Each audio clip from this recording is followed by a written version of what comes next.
ಎಲ್ಲರಿಗೂ ನಮಸ್ಕಾರ. ಇಂದಿನ ಈ ವಿಡಿಯೋಲಿ ನಾವು file reading and pandas part 2 ನ ತಿಳ್ಕೊಳ್ಳೋಣ. ಅಂದ್ರೆ ಕಳೆದ ವಿಡಿಯೋಲಿ ನಾವು ಲಾಕ್ ಯೂಸ್ ಮಾಡ್ಕೊಂಡು ಹೇಗೆ ಸಾಕಷ್ಟು ಇನ್ಫಾರ್ಮೇಶನ್ ರಿಟ್ರೀವ್ ಮಾಡೋದು ಅಂತ ತಿಳ್ಕೊಂಡಿದ್ವಿ. ಇವತ್ತು ಐ ಲಾಕ್ ಯೂಸ್ ಮಾಡ್ಕೊಂಡು ಹೇಗೆ ಬೇರೆ ಯಾವ್ದಾದ್ರು ಮೆಥಡ್ಸ್ ಇದೆಯಾ ಇವುಗಳೆಲ್ಲ ಬಗ್ಗೆ ತಿಳ್ಕೊಳ್ಳೋಣ. ಲಾಕ್ ಅಂದ್ರೆ ಏನು? ಲಾಕ್ ಅಂದ್ರೆ ಲೊಕೇಶನ್. ಲೊಕೇಶನ್ ಅಂದ್ರೆ ನಾವು ಪ್ರತಿಯೊಂದು ಕಾಲಮ್ ನ ನೇಮ್ಸ್ ಅಥವಾ ರೋಯಿನ ನೇಮ್ ನ ಇಟ್ಟು ನಾವು ಇನ್ಫಾರ್ಮೇಶನ್ ರಿಟ್ರೀವ್ ಮಾಡ್ತಾ ಇದ್ವಿ. ಇಲ್ಲಿ ಐ ಲಾಕ್, ಐ ಅಂತಂದ್ರೆ ಇಂಡೆಕ್ಸ್ ಲೊಕೇಶನ್. ಇಂಡೆಕ್ಸ್ ಲೊಕೇಶನ್ ಅಂದ್ರೆ ಏನಪ್ಪಾ? ಇದು ಒಂದು ನಮ್ಮ ಡೇಟಾ. ನಮ್ಮ ಡೇಟಾಲಿ 1, 2, 3, 4 ಮತ್ತೆ 5 ನಾವು ಫೋರ್ಸ್ಫುಲಿ ಇಂಡೆಕ್ಸ್ ಗೆ ನೇಮ್ ಕೊಟ್ವಿ. ನೇಮ್, ಏಜ್, ಡೊಮೇನ್, ಸ್ಯಾಲರಿ ನಾವು ನೇಮ್ಸ್ ಕೊಟ್ವಿ ಕಾಲಮ್ಗೆ ಅಂತ. ಇಲ್ಲ ಅಂದ್ರೆ ಏನಿರತ್ತೆ? ಇಲ್ಲ ಅಂದ್ರೆ ಕಾಲಮ್ ನ ಇಂಡೆಕ್ಸ್ ನಂಬರ್ ಏನು? 0, 1, 2, 3. ಅಲ್ಲಿ ನಾವು ಇಂಡೆಕ್ಸ್ ಲಾಕ್ ಯೂಸ್ ಮಾಡ್ಕೊಂಡು ಮಾಡ್ಬೇಕಾದ್ರೆ ಹೇಗಿತ್ತು? ಡೇಟಾ ಡಾಟ್ ಲಾಕ್ ಆಫ್ ಎಲ್ಲಾ ರೋನ ಇನ್ಫಾರ್ಮೇಶನ್ ನನಗೆ ಬೇಕು. ಯಾವ ಕಾಲಮ್ದು ನೇಮ್ ಅನ್ನೋ ಒಂದು ಕಾಲಮ್ದು ಬೇಕು. ಇಲ್ಲಿ ನಾವು ನೇಮ್ ಅನ್ನೋ ಒಂದು ಕಾಲಮ್ ಹೆಸರನ್ನ ಯೂಸ್ ಮಾಡೋ ಬದಲು ಅದೇ ಕಾಲಮ್ ನ ಇಂಡೆಕ್ಸ್ ಪೊಸಿಷನ್ ನ ಯೂಸ್ ಮಾಡ್ತೀವಿ. ಏನು? ನಮ್ಮ ನೇಮಿನ ಇಂಡೆಕ್ಸ್ ಪೊಸಿಷನ್ 0. ಇಲ್ಲಿ ನೋಡ್ಬೋದು, data dot I lock of ನನಗೆ ಎಲ್ಲಾ ರೋನ ಇನ್ಫಾರ್ಮೇಶನ್ ಬೇಕು. ಬಟ್ ಯಾವ ಕಾಲಮ್ದು 0th ಕಾಲಮ್ ಅಂದ್ರೆ ಇಂಡೆಕ್ಸ್ ಯಾವಾಗ್ಲೂ 0 ಅಂದ್ರೆ ಶುರು ಆಗುತ್ತೆ. ನೇಮ್ಗೆ 0, ಏಜ್ಗೆ 1, 3, 2 and 3. ಇಲ್ಲಿ ನೋಡ್ಬೋದು, ನಮ್ಗೆ ನೇಮ್ ರಿಟ್ರೀವ್ ಆಯ್ತು. ಅದ ನೇಮ್ ಬೇಡಪ್ಪ, ನನಗೆ ಏಜ್ ಬೇಕು. ಏಜ್ ಯಾವ ಇಂಡೆಕ್ಸ್ ಪೊಸಿಷನ್ ಅಲ್ಲಿ ಇದೆ? ಇದು 0 ಆಗಿದ್ರೆ ಈ ಇಂಡೆಕ್ಸ್ ಏಜ್ ಇಂಡೆಕ್ಸ್ ಬಂದು 1 ಆಗಿರುತ್ತೆ. ಜಸ್ಟ್ 1 ನ ಸ್ಪೆಸಿಫೈ ಮಾಡ್ಕೊಳ್ಳಿ ಈ ರೀತಿ, ಅಷ್ಟೇ. ಈಸಿ.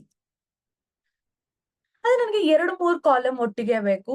ಯಾವೆಲ್ಲ ಕಾಲಮ್ ಬೇಕು ಆ ಎಲ್ಲಾ ಕಾಲಮಿನ ಒಂದು ಇಂಡೆಕ್ಸ್ ಅಮ್ಮನ ಪೊಸಿಷನ್ ಮಾಡ್ತಾ ಹೋಗಿ ಈ ರೀತಿ. ಅದೇ ಲಾಕ್ ಯೂಸ್ ಮಾಡ್ಬೇಕಾದ್ರೆ ನಾವು ನೇಮ್ ಮತ್ತೆ ಸ್ಯಾಲರಿ ಅಂತ ಕೊಡ್ಬೇಕಿತ್ತು. ಐ ಲಾಕ್ ಆಗಿರೋದ್ರಿಂದ ಇಂಡೆಕ್ಸ್ ನಂಬರ್ಸ್ ನ ಕೊಟ್ರೆ ಸಾಕಾಗಿರುತ್ತೆ. ಇಲ್ಲಿ ಈ ತರ ನಾವು ಮಲ್ಟಿಪಲ್ ಕಾಲಮ್ಸ್ ನ ಕೂಡ ರಿಟ್ರೀವ್ ಮಾಡ್ಬೋದು. ಬಟ್ ರೋಗಳನ್ನ ಹೇಗೆ ಮಾಡೋದು? ರೋ ಕೂಡ ಅಷ್ಟೇ.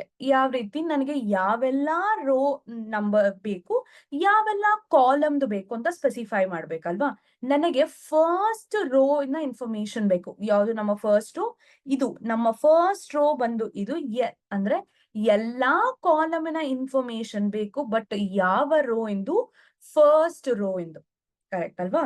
ಈ ರೀತಿ ನಮಗೆ ಯಾವ ರೋನ ಇನ್ಫಾರ್ಮೇಶನ್ ಬೇಕು? 0th ರೋನ ಇನ್ಫಾರ್ಮೇಶನ್ ಬೇಕು. ಯಾವೆಲ್ಲ ಕಾಲಮ್ದು ಬೇಕು? ಎಲ್ಲಾ ಕಾಲಮ್ದು ನನಗೆ ಬೇಕು.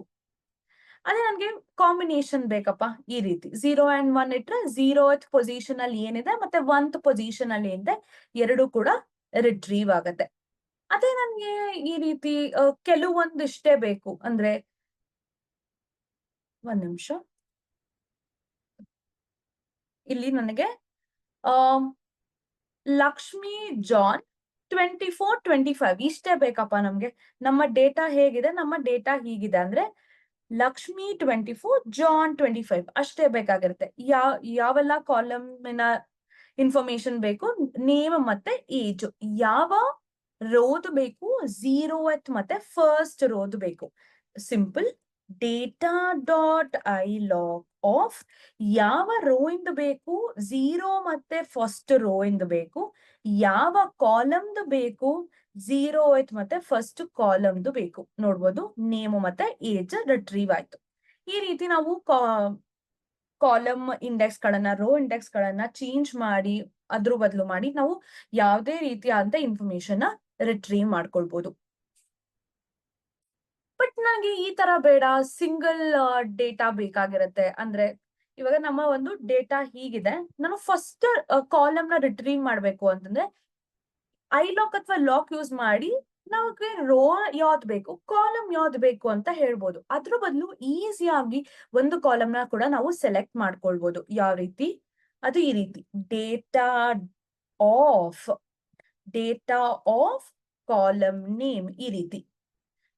ಇಲ್ಲ ನಾವು ನಮ್ಗೆ ಡೇಟಾ ಫ್ರೇಮ್ ತರನೇ ಬೇಕು ಅಂತ ಅಂದ್ರೆ ನಾವು ಅದನ್ನ ಲಿಸ್ಟ್ ಆಫ್ ಲಿಸ್ಟ್ ತರನು ಮಾಡಿ ಇಡ್ಬೋದು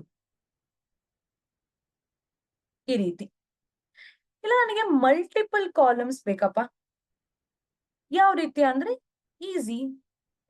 ಡೇಟಾ ಆಫ್ ಮಲ್ಟಿಪಲ್ ಕಾಲಮ್ಸ್. ಯಾವುದು ನನಗೆ ನೇಮ್ ಬೇಕು, ನನಗೆ ಕಾಮ, ನನಗೆ ಏಜ್ ಬೇಕು. ಈ ರೀತಿ ನಾವು ಕಾಲಮ್ಸ್ ನ ಸೆಲೆಕ್ಟ್ ಮಾಡ್ಬೋದು. ಅಥವಾ ಇನ್ನೂ ಒಂದು ಮೆಥಡ್ ಇದೆ, ಇದು ಡೇಟಾ ಆಫ್. ಇನ್ನೊಂದು ಬಂದು ನಮಗೆ ಡಾಟ್ ಮೆಥಡ್ ಗಳಿದೆ.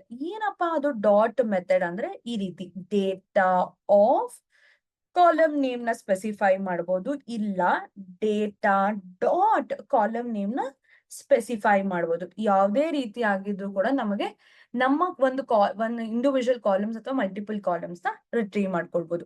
ಇಲ್ಲಿಗೆ ನಾವು ಹೇಗೆ ಒಂದು ಡೇಟಾ ಫ್ರೇಮ್ ಅಲ್ಲಿ ಸ್ಪೆಸಿಫೈ ಮಾಡಿರುವಂತ ಒಂದು ಡೇಟಾನ ಹೊರ ತೆಗೆಯೋದು ಅಂತ ತಿಳ್ಕೊಂಡ್ವಿ. ಇಲ್ಲಿ ನಾವೇ ಒಂದು ಡೇಟಾ ಫ್ರೇಮ್ ನ ಕ್ರಿಯೇಟ್ ಮಾಡಿದ್ವಿ. ಮುಂದಿನ ವಿಡಿಯೋಲಿ ಏನ್ ಮಾಡೋಣ ಅಂದ್ರೆ ಒಂದು ಡೇಟಾ ಸೆಟ್ ನ ನಾವು ಜುಪಿಟರ್ ಎನ್ವಿರಾನ್ಮೆಂಟ್ ಗೆ ಇಂಪೋರ್ಟ್ ಮಾಡ್ಕೊಳ್ಳೋಣ. ಅಂದ್ರೆ ಎಕ್ಸ್ಟರ್ನಲ್ ಡೇಟಾ ಇದೆ, ಅದನ್ನ ನಾವು ಜುಪಿಟರ್ ಎನ್ವಿರಾನ್ಮೆಂಟ್ ಗೆ ಇಂಪೋರ್ಟ್ ಮಾಡ್ಕೊಂಡು ಅದರಲ್ಲಿ ಹೇಗೆ ಈ ಫೈಲ್ ರೀಡಿಂಗ್ ನ ಮಾಡೋದು ಅಂತ ತಿಳ್ಕೊಳ್ಳೋಣ. ಧನ್ಯವಾದ.